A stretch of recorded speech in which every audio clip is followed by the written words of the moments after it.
Hello friends, Pakistan और Israel दोनों नजरियाती मुल्क हैं, लेकिन तरक्की के लिहाज से ये दोनों मुल्क किस मुकाम पर हैं, ये जानने के लिए वीडियो को मुकम्मल देखिएगा।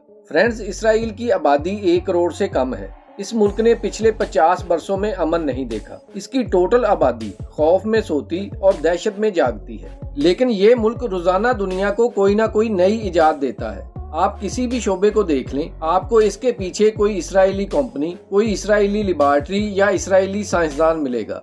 दुनिया की पहली इलेक्ट्रिक कार इसराइल में बनी। दुनिया का पहला मोबाइल फोन इसराइल ने बनाया। मेडिकल की 82% मशीनें इसराइल ने इजाद की। साइबर सिक्योरिटी का जदीद सिस्टम फायरवॉल इसराइल ने बनाया।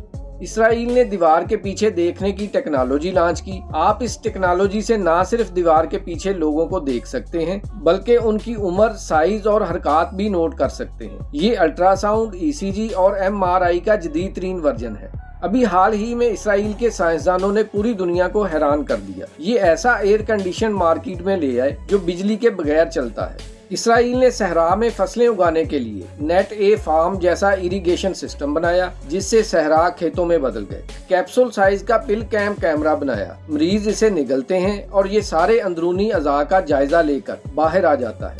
दिल के लिए फ्लेक्सिबल स्टंट भी इसराइल की इजाद है। ये इजाद अब तक करोड़ों लोगों की जान बचा चुकी है। ये छोटा सा मुल्क पूरी दुनिया को लीड कर रहा है। दुनिया की वाहिद सुपर पावर अमेरिका भी स्टार्टअप्स में दूसरे नंबर पर है। दूसरी तरफ पाकिस्तान को देख लें, हमारे सिर्फ लाहौर शहर की आबादी इसराइल की टोटल आबादी से ज्यादा है। ज़राई मुल्क होने के बावजूद हम अपनी जरूरत की खुराक पैदा नहीं कर पाते। हम खाने का तेल, गंदम, दालें, पेट्रोल और गैस तक इंपोर्ट करते हैं। मुल्क का 70% रकबा ज़राई है। मुल्क में 2 दर्जन के करीब बड़े दरिया हैं। मानसून में बारिश ज्यादा हो जाए तो मुल्क का 30% रकबा पानी में डूब जाता है। लोग दुहाइयां देते हैं और हम आलमी बरादरी की तरफ देखते हैं। हम मुल्क में वैक्सीन भी नहीं बना सकते। बच्चों को पोलियो के कतरे तक पिलाने के लिए तैयार नहीं। मुल्क का कोई एक साफ सुथरा कोना दिखा दें या कोई एक शहर बता दें जिसके शहरियों को साफ पानी और ग़िज़ा मिल रही हो।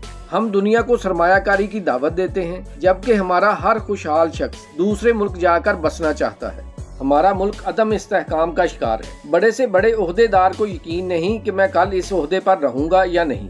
ताजिर को सनतकार पर यकीन नहीं। सनतकार को बिजली, गैस, पानी और पेट्रोल का यकीन नहीं। हमारे मुल्क में पेट्रोल और गैस दोनों मौजूद हैं, लेकिन हम में उसे निकालने की अहलियत नहीं।